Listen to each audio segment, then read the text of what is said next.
ahead and start. There we go. Perfect. All right, everyone.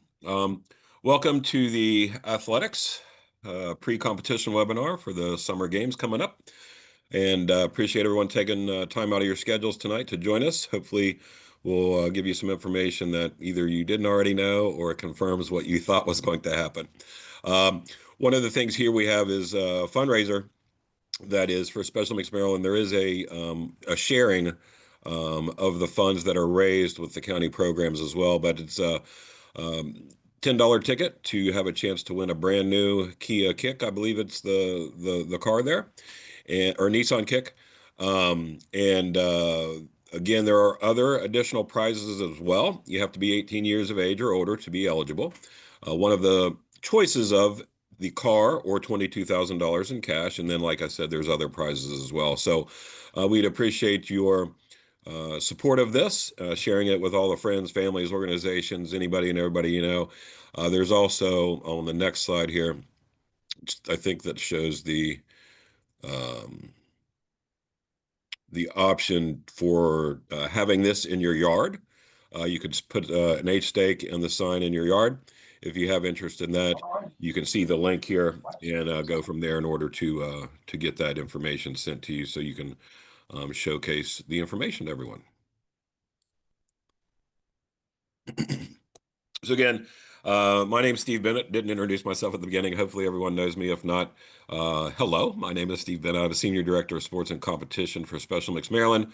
We also have Ron Freeman, our Venue Director for Athletics, and then Monty Madala for the Sports Director overseeing track and field or athletics at the Summer Games.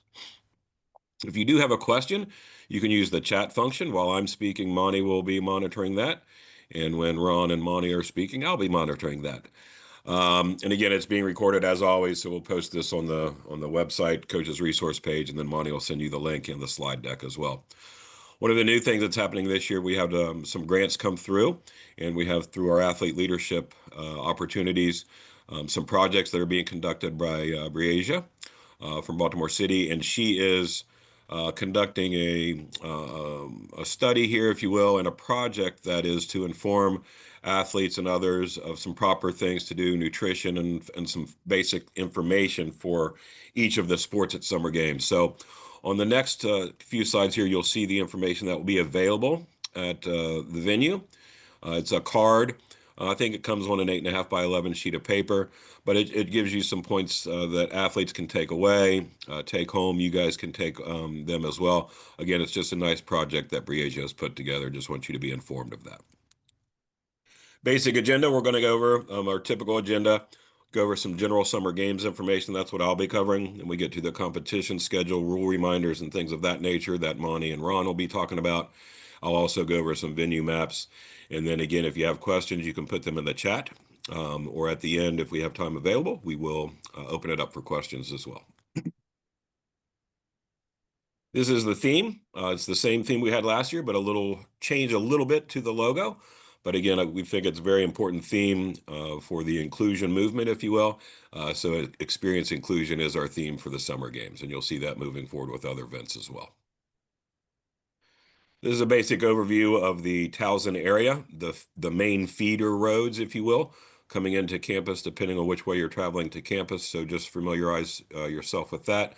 There's a few things we've put pin placements on this overlook. United Stadium, where track and field will be, or athletics. We also have the Glen Towers, where the housing for those staying overnight will be, and a few other key points there as well. The next map is our campus, zooming in on the campus. You'll see the yellow placements are the competition venues. The blue or teal or whatever color you might want to call that is where other activities will be taking place outside of competition. And then the brown indicates the parking for spectators, volunteers, etc. A few things I will point out on this is to the bottom left, you can see the athletics, United Stadium. That's where it will be if you haven't been there before. Hopefully most of you have been there. Again, you'll see a picture too later of the new track that we will be using for the first time this year.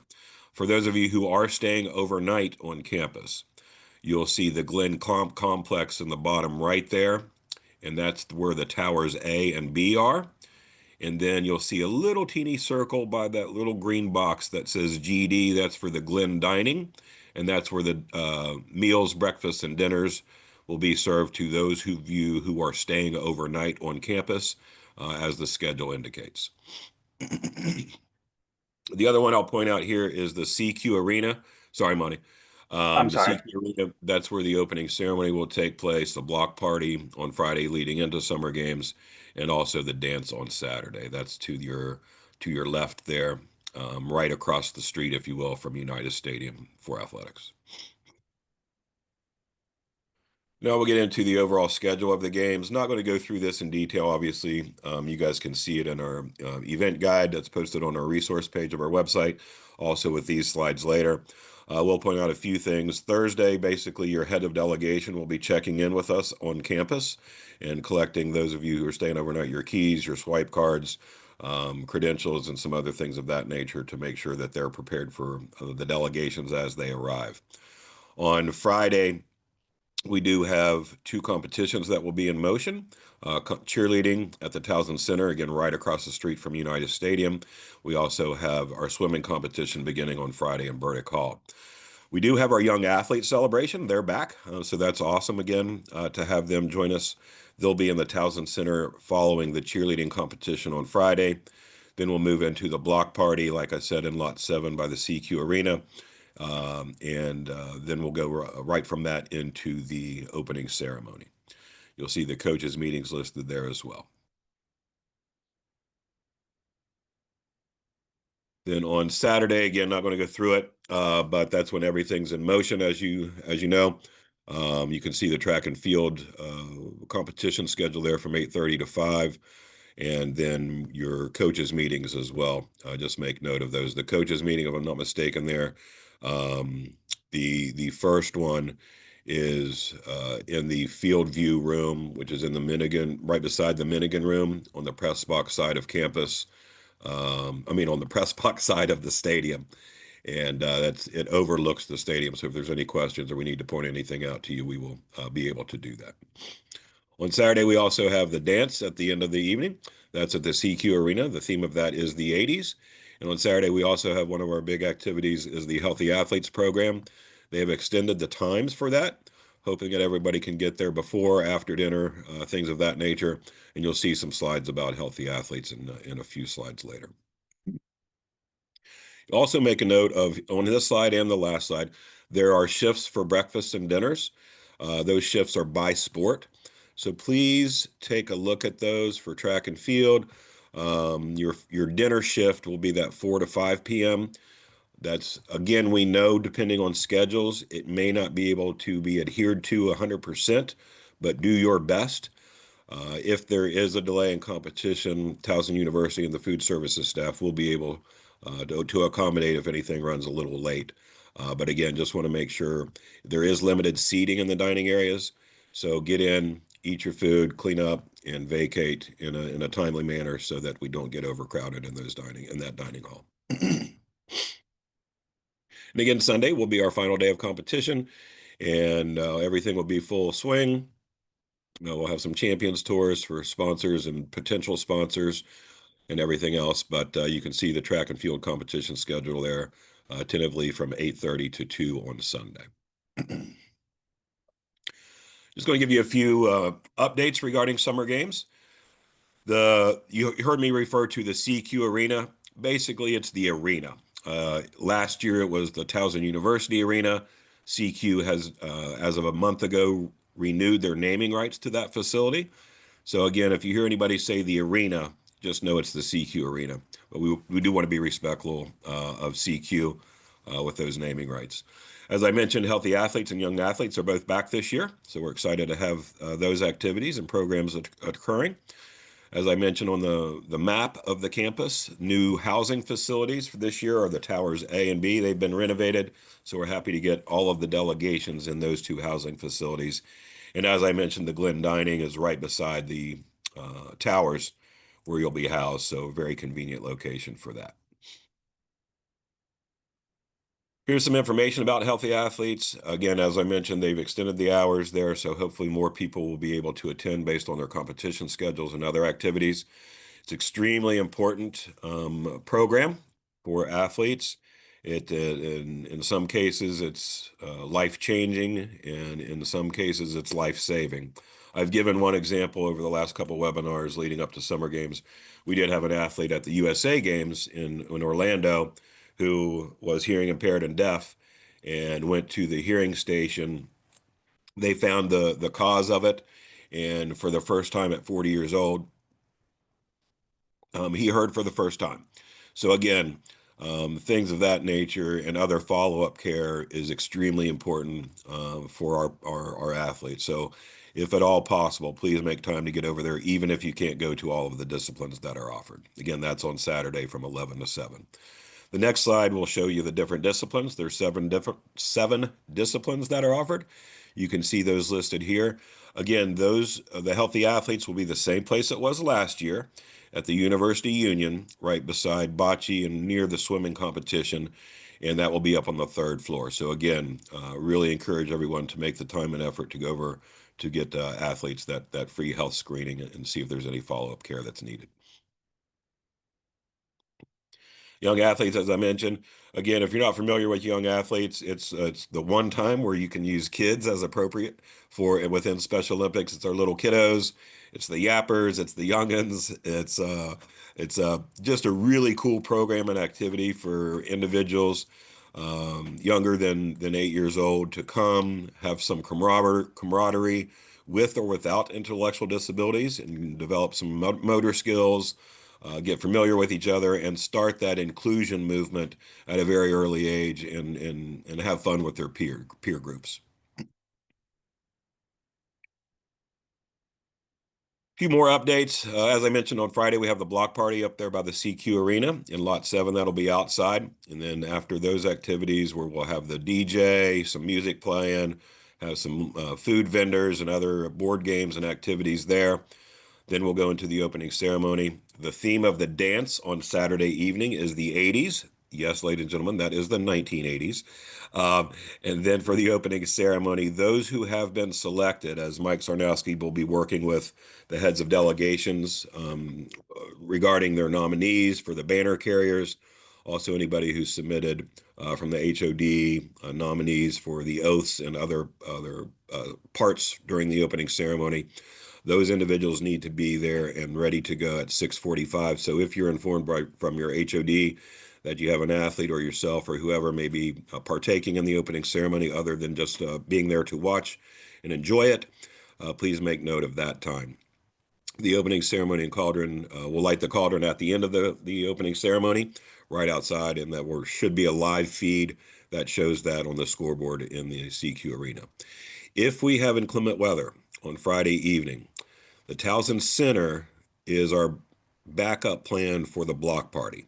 However, most likely it will just be canceled due to the fact that the Towson Center has the cheerleading competition, and then right after following the cheerleading competition and awards, the young athletes program is there in that venue. So the likelihood of us being able to turn that facility over and have some activities and make it a fun, enjoyable experience is unlikely, but it is possible.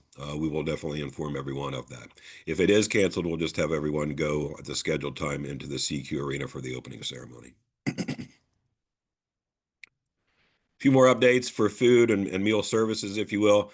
As I mentioned, those who are staying overnight on campus will be able to have the breakfast and dinners at the Glen Dining Facility. Cheerleading is the only competition on Friday where we are serving lunches. And although swimming is going on, it's later in the day, so they are to have their food and meal before they're arriving at the competition on Friday. We are going to have concessions for you guys. Listen up. We are going to have concessions at Unitas Stadium. It's on the press box side, on the side of the stadium where everyone sits as spectators, etc. And that concession area will be open from 8 a.m. to 2 p.m. So you can inform your families and others that concessions will be available. We're going to give it a try this year, see how it goes. If it goes well, we'll look to continue that.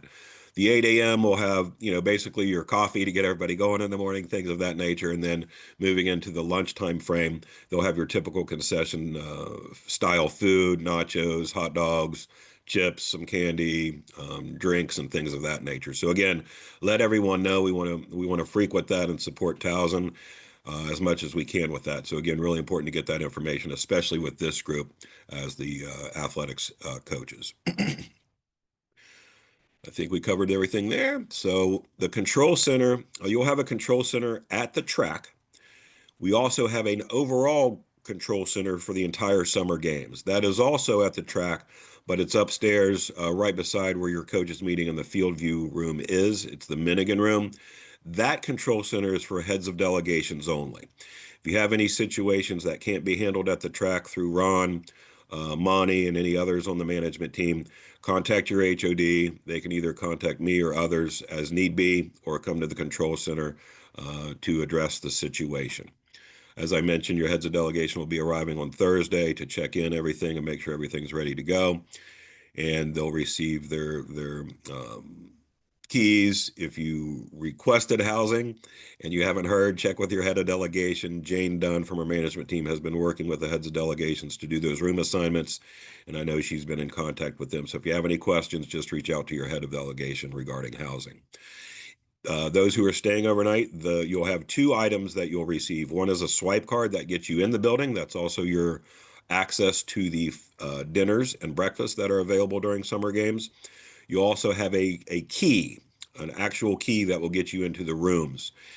Make sure at checkout on Sunday morning, you return your keys to the front desk. As head coaches, I would suggest you collect them from all of your members, turn all of those in, make sure they're all accounted for, turn them into the front desk at your dining or at your housing facility.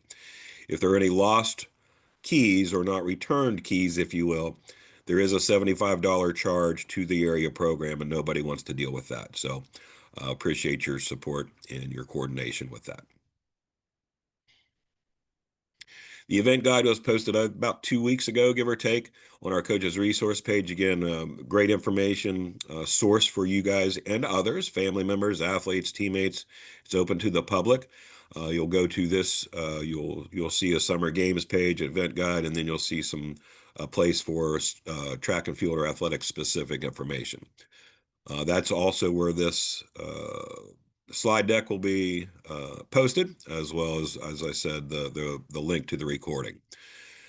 For medical, always important to keep watch out over yourselves, your other supports, as well as the athletes and all the competitors. So again, hydration, hydration, hydration. Make sure they're drinking the fluids and keeping hydrated throughout the days and throughout the summer games. Again, just take care of all that. There will be some water available at the stadium, also at the concession area as well. Transportation. You'll see a couple slides here talking about transportation. I'm not going to go into detail on all the information. You'll be able to see that at your leisure, but just know that there will be transportation. There will be shuttle buses that will do loops around campus. They'll be stopping at each location. There's no direct from one venue to another, but they will be stopping and making circles around campus to all of the points of interest, the competition venues, the parking lots, the housing facility, etc. If you are on campus, we have asked everyone to give the first right of refusal for seats to those credentialed delegation members, especially the competitors, although it is open to family members and others. If it is crowded on campus, you are able to stand on the buses. I don't recommend it, but you could. Just be very careful if you do choose to do so on your own.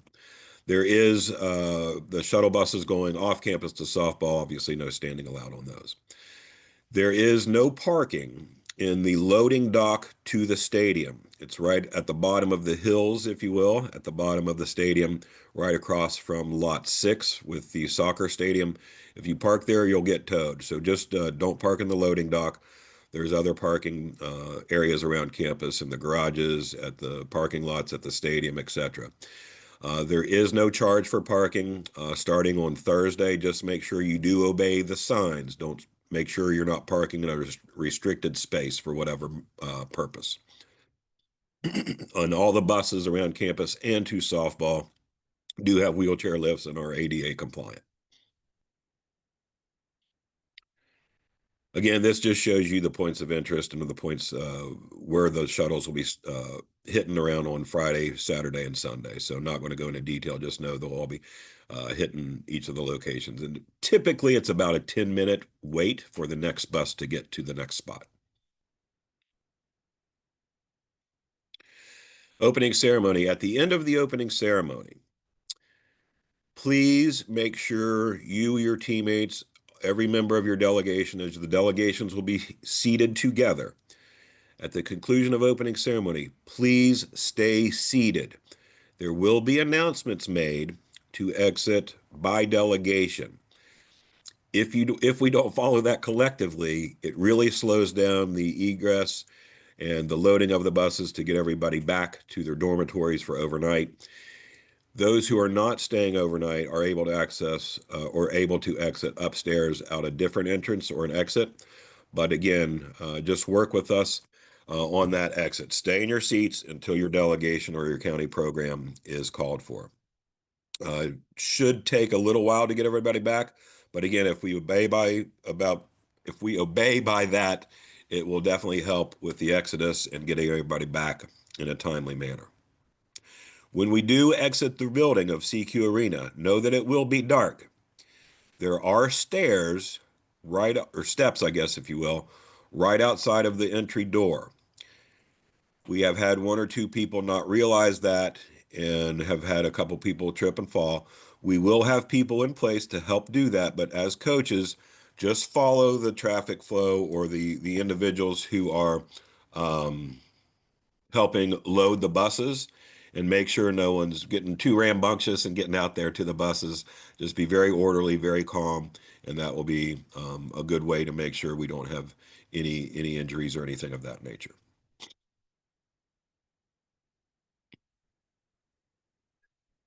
At the opening ceremony, Towson does have a bag policy. It is not a clear bag policy, but if you bring a bag to the opening ceremony, it will be searched. We highly, highly, highly, and strongly suggest no one bring a bag to the opening ceremony. It will slow down the process of entering the facility. And again, it's another thing that somebody could forget, things of that nature. If you have a medical bag, obviously that's fine. But anything else from a personal perspective, please leave in your vehicles or dorm room or some other location. Don't bring it into the opening ceremony. They will have metal detectors as well as wands being utilized. If anything is deemed or could be deemed as a weapon, they will take that. So again, knives, things of that nature. No, no, no, no, no. Okay, just your keys, maybe your wallet, and that should be about all you need. Transportation, this is a Saturday schedule, and then the next slide's a Sunday schedule. We can breeze right through that. Protest procedures, again, for athletics. Typically, it's only the head coach at our sports and Special Olympics that can file a protest. But with athletics, the competitors, whether unified teammate or athlete, can also file a protest on their own behalf.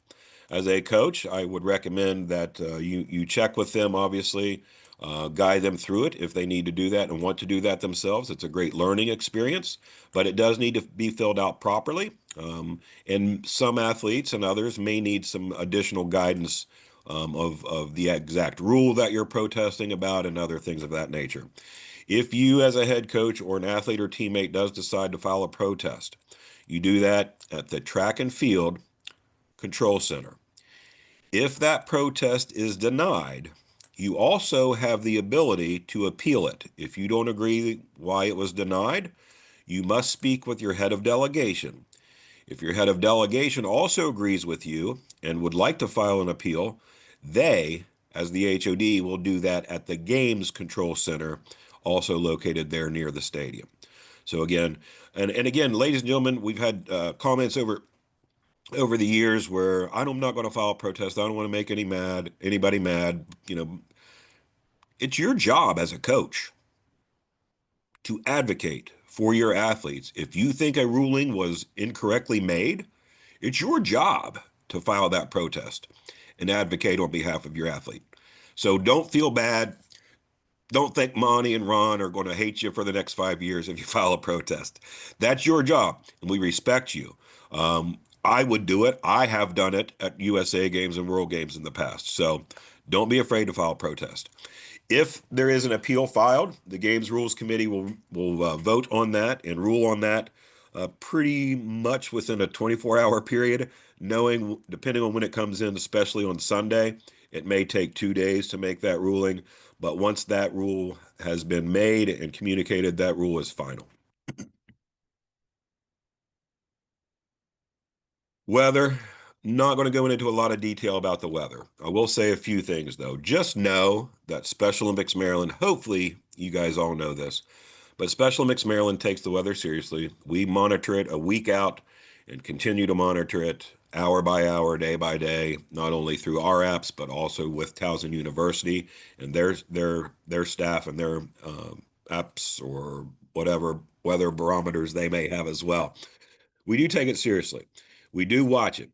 If there is something coming, we will inform you. There are many apps out on the market, if you will, on your phones, on anything else, watches, da da da da da.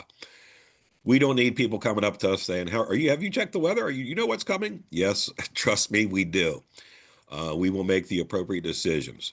So, if we do have to make some decisions, as we had 2 years ago to evacuate the outside facilities, please obey the commands from the management team and or Towson staff personnel. 2 years ago, we had several instances where people were like, "You can't tell me what to do." I get it. You're right, a little bit, but we're here for the health and safety. We had people saying, "I'm going to go to my car and get my book so I can read it." It's not worth getting hit by lightning or anything else like that to possibly have death happen to go get a book. If we have a stay in place shelter, please work with not only your athletes and other support personnel, but also with your family members. We don't need to have any issues with that like we did a few years ago. We do have tents. We do allow tents in certain locations at the stadium and in the stands. If we have wind coming in, we will ask everyone to remove those, take them down. So please make sure, again, we had that several years ago as well, where some family members were very defiant and said, "You can't tell me what to do." We don't want anybody to get hurt, obviously, with or any property at Towson University to get damaged with tents blowing up in the air and hitting somebody or something. So just work with us on that and appreciate your support and cooperation.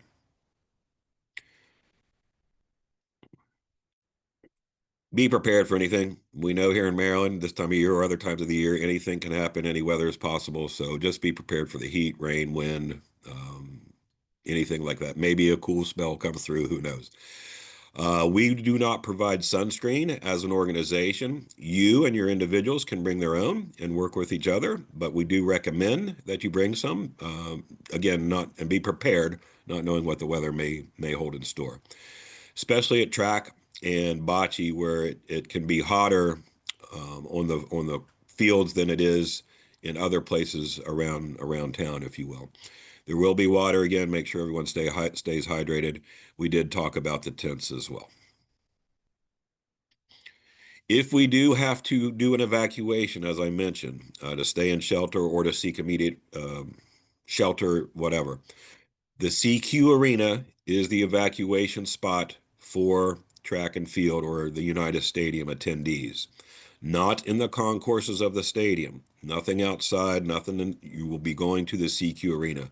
Announcements will be made, and we will work with you guys to find exactly at the head coaches meeting to let you know which doors at the CQ to enter. Working on that right now to make sure that those doors will be unlocked and get everybody into the CQ arena safely. If you happen to go to another venue, supporting other fellow teammates and other competitors, you'll see where those evacuation locations are as well. With that, I'm going to stop talking and give it to Ron and Monty. Thank you all.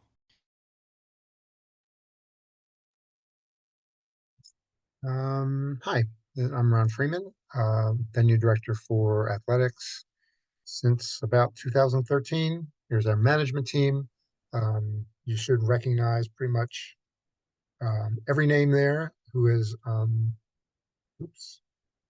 who has been there most years that I've been there. I think we have one new person staging, who will be learning the ropes a little bit, but she'll be guided by Jane Dunn, who has done track staging for generation after generation after generation. So we have a smooth running team, and we're anxious to get started. Next slide. Okay. Um, Picture of the track. Last year, of course, we had no competition. Last year would have been the first year using this new track. If you remember years past, the track, I think our lanes were reddish. Now they're gray with exchange zones, or the 4x100 exchange zones, 4x2 in yellow. That'll all be clear and made clear to you for the relays um, on the day of the event. Next slide. Uh, Again, you can see the track. It looks a little bit different. This is in front of the scoreboard. Um, as in past years, all events that go around the curve, we're limiting to 6 lanes, only because of needing to leave a little bit of room in front of the scoreboard, in front of the staging tents, and in front of awards. Okay, more pictures of the track. Move on. Okay. Um, This is obviously not drawn to scale. It's showing in the middle of the track two um, rowing vectors. I'm not sure. We'll have to look at numbers. I know the numbers are all in. I haven't paid that close attention whether we're going to have 2 or 3 mini jab and softball vectors. But here's if you look to the bottom left of the um, the screen, you'll see the new configuration of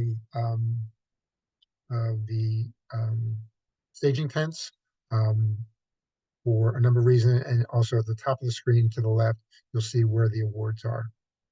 We didn't get a chance last year to work through the new flow of how everything will work. But we're pretty confident that this is the way to go. And we will um, iron out any kinks in some practice and some setup time on Friday, and hopefully everything will go as smoothly as it usually does. Okay, go back one sec. Um, Go back one. I just want everybody to notice where the start lines are for the various uh, track events. Um, we have a common finish line, and start line moves around based on the distance of the event.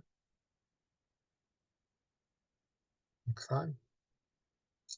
Um, Again, Steve talked about this. It's really if you put if your team, not your team necessarily, but your area or any family, put your tents down too low, it is really um, difficult for anybody within 3 or 4 or 5 rows to see over those tents. So we ask that you remind our families to abide by the rules. We have signs saying no tents below this level, um, and just be kind to your friends. Okay, this is a blow up of the track and field staging areas, and another blow up of the awards area like we saw a couple slides ago. Control center, not exactly where it was in the past, which was sort of down, coming down the steps. It's over to the, as you're looking at the uh, uh, as you're, it'll be to the right of the staging fence, to the left of the scoreboard as you're looking at the scoreboard. In the morning, uh, stop by for any questions or things that we might want to impart to you. We are going to, somewhere in here, we have a slide that shows we have a coaches meeting on Friday night where we'll be handing out all the information that you'll need, all the usual paperwork. If for some reason you can't have representative at the Friday night coaches meeting, please stop by. We'll have that for you on Saturday morning.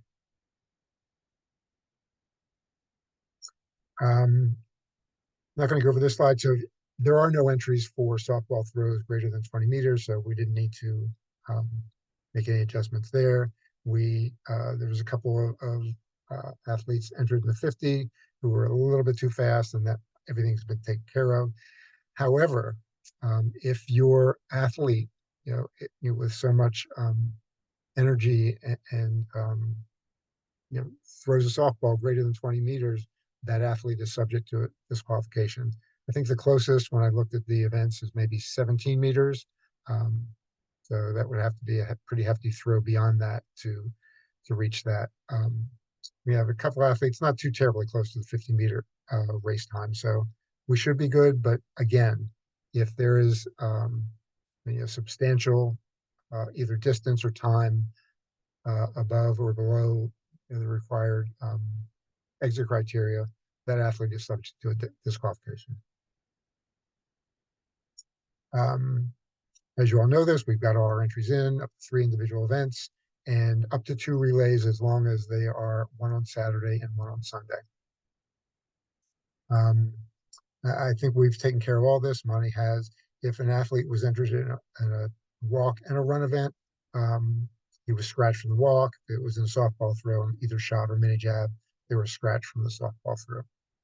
Everything has been cleaned up now. We've already divisioned. We're waiting to schedule in the next day or so. Okay. Okay. Order of events. This is important because this year, for the first year, in a number of years, we have we have an entrant in the 5K. So we're going to run that as the very first event on Saturday morning. That athlete's qualifying time, I think, was somewhere around 30 minutes. So we're going to start early. We're going to start that. Our goal is to start that event at 8:15. And to be followed by the 3K. So if you have athletes who are not doing a long distance event, you're well close to 9 o'clock for track events. We will start our field events at 8:30 though. So the 5K and the 3K are run on the same day because the athlete doing the 5K is not doing the 3K. And there are a number of the athletes doing the 3 and the 5 who are also doing the 1500, which is on Sunday. So there you go. That's the tentative order of events. There are no entrants in the softball, in the tennis ball throw. Um, Actually, those are not actually the order of events. I don't believe, but those are the athletes on each of the days. I think there is a slide later with the tentative schedule, which you will be able to see which event, which day, about what time. Um, um, our goal and the schedule that we tweaked from 2 years ago was to decrease conflicts as much as possible, give a longer break between the longer races, and to take advantage of our volunteer numbers, which are traditionally higher on Saturday compared to Sunday. Um, Again, we changed the schedule for last year's competition, never really got a chance to fire it up, but we're pretty confident that we've got it adjusted so it's going to serve us the way we want it to. Track will open on both Saturday and Sunday morning by 7:30 for warm-ups. I highly encourage you to get your athletes out there early because we're going to close it, especially on Saturday, a little bit earlier than usual, so we can start the 5K and get our track events going as quickly as possible. Yeah. Um, coaches meeting on Friday evening. You'll get your bibs, your safety pins, all your reports, your badge backs, butcher reports, staging and photography and photographer credentials. We'll answer any questions. Hopefully answer any questions. Um, Typically in the past, we would ask for relay changes, relay run order changes at that meeting. But Monty sent an email out to each of the coaches today with what we have for now, according to the order of the athletes' names on the relay team, asking for changes. I think the deadline for those changes, Monty, was Monday. Um, once those, Once everybody has responded or not responded, we're going to firm up the relay run order, and so we won't be taking those on Friday night. The only changes to the run order uh, after Monday, when we get this back, is um, changes for medical reasons. Those are the only substitutions we'll allow. Okay, move on. Um, these are examples of the kinds of reports. I'm not sure if we have any new coaches this year. If you're seeing things for the first time, we'll go over them on Friday night for you. So if there are any questions, we'll get them explained to you on Friday night. Maximum effort rule. I know coaches, and Steve was talking about it earlier, um, about protecting your athletes.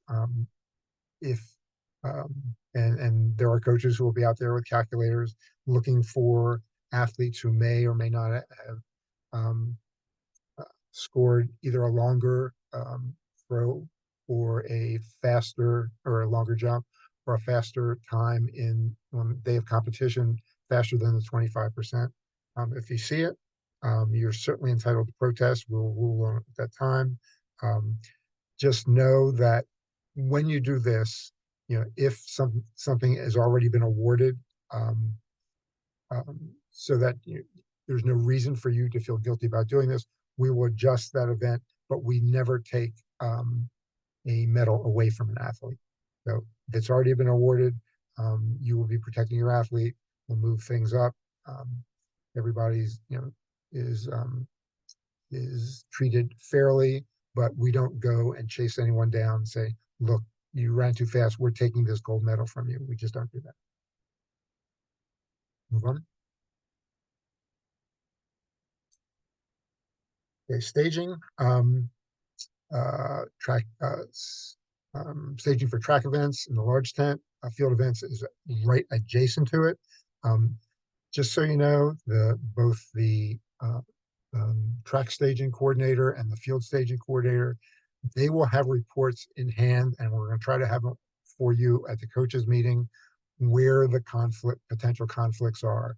I try to run a report, if I have enough time, highlighting those uh, events where an athlete has something within 15 minutes of either two field events or a track and a field event, um, so that you know where they are and they know where they are. They coordinate with each other, but know that if you, and there may be a slide for this later, um, if you have an athlete who has both a track event and a staging track event and a field event at more or less the same time, they are aware of it. You need to be at the track event. We will fit you in. We'll get you to the field event when the track event is over. We'll, your athlete may not be able to get his or her award right at that time. They may be going straight to the field event, but we have experienced people in the awards tent as well who will make sure that your athlete is awarded properly. Okay, I think I just went over all of that.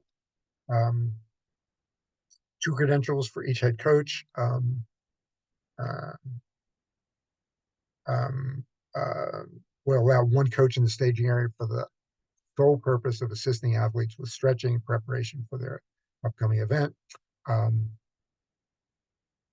it's your responsibility as a coach to make sure your athlete is ready to go at his or her assigned time. When you see the sheets, you will see the reporting time for that event.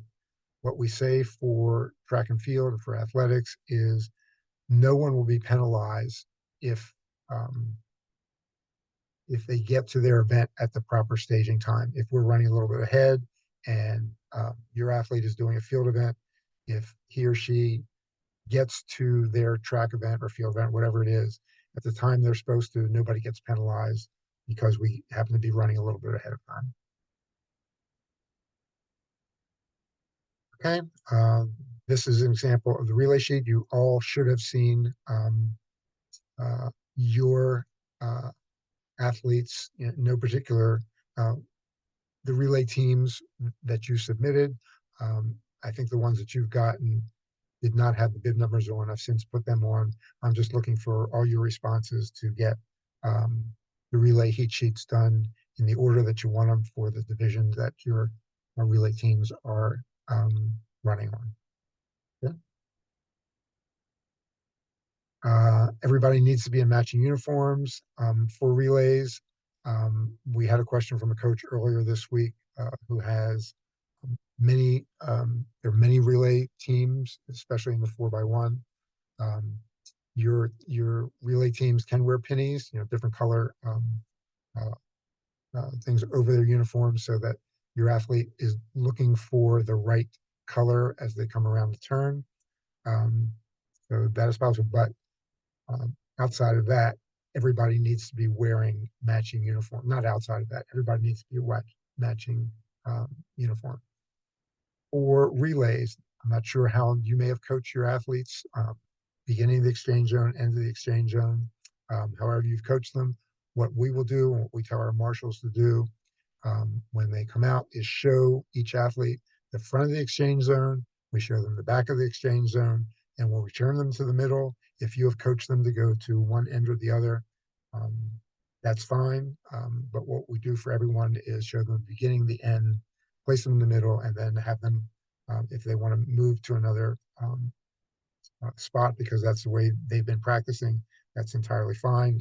And and good for you for adjusting your relay teams based on the the abilities of your team.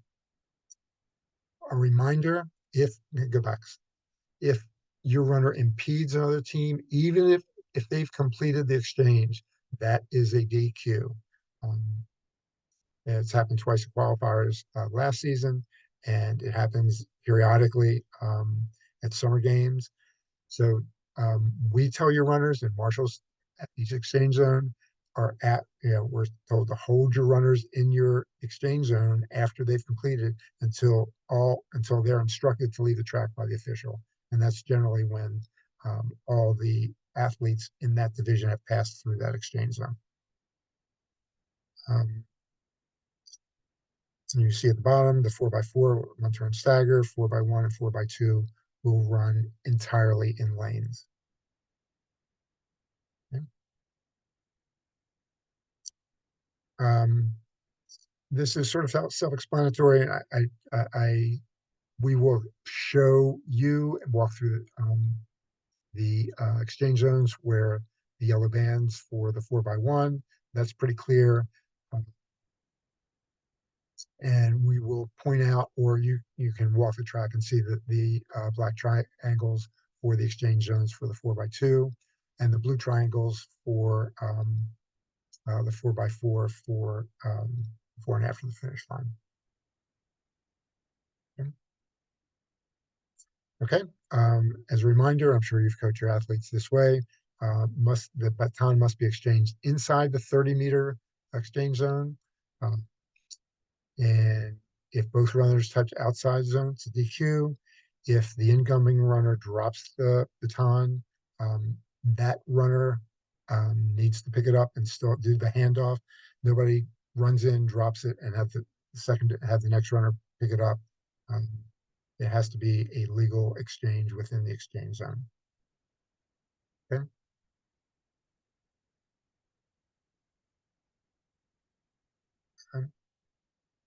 Okay. All races start with a gun. No exception. Hopefully, you've worked through for any athlete who's new this year who um, may be startled by a gun, but we start every track event with a gun start. Um, no headphones. You can wear earplugs. And what we're looking for is the safety of your athlete and the safety of the other athletes on the track. Tripping over headphones is just not what we want anybody to be doing. Um, if your athlete has issue with a gun start right, too terribly close, the starter, Scott, is very experienced. He'll move away to, you know, move further away as long as he's in. Um, he can see all the starters to make it a little bit easier for those athletes who need it. Um, what do I just say?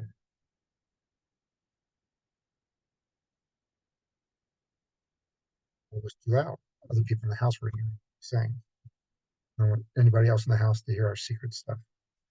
No pacing, or I know our coaches don't do it, um, but it's hardly ever the coach who's causing the issues anyway. It's family members, friends. Um, on the rare occasion, it's our escorts, and we will shut everybody down from pacing along the race. For a reminder for the long jump, the front edge of the toe board is 1 meter from the edge of the sand pit. Your athlete needs to get a legal jump into the sand pit.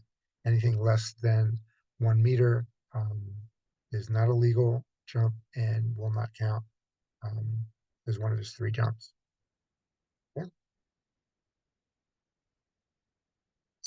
Rain plan, Steve went over this. I'm not going to spend any time on this.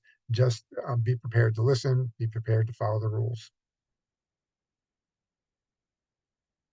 Oh, more rain plan, same rules, same idea.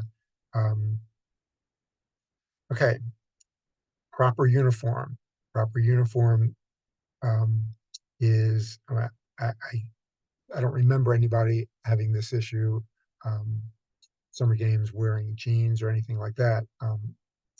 But proper footwear is required, and proper footwear, if it's not, I mean, your athlete can run it barefoot, but uh, flip-flops or hard shoes or things that aren't athletic shoes are not permitted. If you have any question, come up to the control tent beforehand so we can take a look at it. Um, One thing we ask our escorts to do is um, if your athlete has already won an award, I don't personally feel it's safe enough to just tuck that in under the bib. We're going to ask our escorts to pull them at the start line for a track event or even a field event, um, and give them back to the athlete after that event is done. Or you can hold them for your athlete, or a family member can hold it. Okay. Okay, like I just said, no jeans, street shorts, need to wear athletic shoes, no jewelry, um, uh, no headphones. What we ask, and I know it's an issue for some athletes, but it's so much easier for the finish line of our track if the bibs are placed on the front of the uniform, not in the back. Um, we ask that you use 4 pins so they're not flapping, if it's a breezy day, and the finish line personnel can't see the bib number. Okay. Let us know if anybody's using starter blocks in the past. We have had a couple of areas who have in the last few years. I don't believe anyone has, but we do need to know that. It would be helpful to know that um, prior to Saturday morning if you're going to be running, if you need starting blocks, so that we get the right ones. Um, we pull them from Towson, or if you bring your own, that's fine. Coaching during the competition, don't do it. um, Coaching by someone not the coach, also don't do it. Um, your athlete is subject to a possible disqualification. Um, okay. Friday night, or Saturday morning, if you can't be there at Friday night, the coaches meeting, each delegation will be giving 2 staging credentials. You can enter the staging area and 1 photo. Oh, I'm sorry, 2 media credentials, which will permit the holder of that media credential closer to the athletic competition for the sole purpose of taking photographs. Um, the media credentials are transferable. If one person wants to do it for a couple of hours and somebody else pass, as long as the people down on the track um, are credentialed. It gets really, really crowded with folks who don't need to be there. That's why um, we like to ensure only credentialed individuals and coaches down on the track level. Okay. First test, we talked about this earlier. Make sure you get them to myself or to Monty at the control center. Um, when we post results, I'm not sure exactly. Once we get there, we'll know exactly. You'll see where we posted results. We'll put the time that the result was posted on that sheet so you can see how much you have 30 minutes um, to file a protest. One thing that I've done it for as long as I've been at the track is I'm telling you ahead of time if it's a judgment call from track personnel, the finish line. I will go over and talk with them if you file a protest. But Um, if they are certain that what they saw is what they saw, I'm never going to be overruling a judgment call by anybody on the track. Um, Chances are I haven't even seen the event because I'm doing something else. So if it's a judgment call, or some family member is going to, got something on their phone, some video, I'm not going to look at it. That's a judgment call. But if it's a rule violation or maximum effort, we wrote the number down wrong. Um, Let us know and we'll fix it. Um, or we'll either fix it through the protest or we'll fix it proactively before you even file the protest. Okay? Here's example of the protest form, what to fill out, and make sure that when you fill it out, you get your copy, the pink copy, and you leave the white and the yellow so we can judge rule on it. Okay. If there's a accident, incident, that is the form for that. Um, and we will have medical personnel. I can't remember from the map exactly where the medical tent was, but um, we will not be starting in any athletic competition until medical is there and available to help us. We need it. And Ron, on this, Steve, the medical tent, unless anything changes during the setup, is where the old control center used to be. So it's Okay, on near the starting line of the 100 meter, if that makes sense. makes sense to me. Okay, good. I remember. It's been a couple of years, but I do remember. Okay, that's it. One of the things I do want to mention here, you'll see Melissa Anger's name on here. She is still working through her responsibilities, if you will, through summer games as a senior sports director for cheerleading and softball. But she has taken another position within Special Mix Maryland. She will be a senior director for IUS, or Interscholastic Unified Sports, with the high schools. Those of you who may be familiar with Zach Centron, he's also still with us, but he has moved over to the sponsorship and development and fundraising department as well. So Melissa will still be with us, and you'll still see her around. But again, wanted to make a note of that. But again, if you have any general questions, let me know. We did have one question that came in, and I don't have an answer. The question was, what time are we supposed to check out on Sunday? I would say plan on by 10 o'clock. But I will check with Jane Dunn and during our head of delegation meeting when they come in on Thursday to get the keys and everything, we will confirm that and just check with your head of delegation when you get your keys to confirm what time checkout is. But thank you for the question, Tina. Sorry, I don't have an answer, but I will find one for you.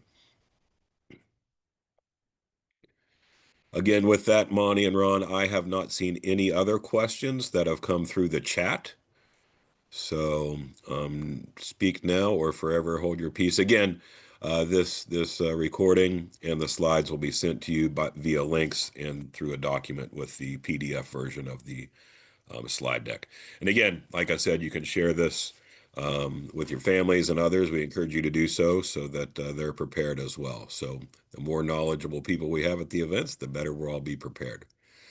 But on behalf of Jim Schmutz, our president and CEO, and everyone at the state office, I do want to take this moment to thank you guys as coaches.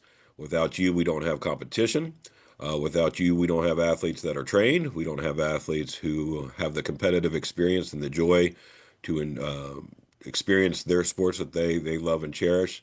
So thank you for everything you have done throughout the season and everything you will do for the next week and a half or so leading up to and throughout summer games.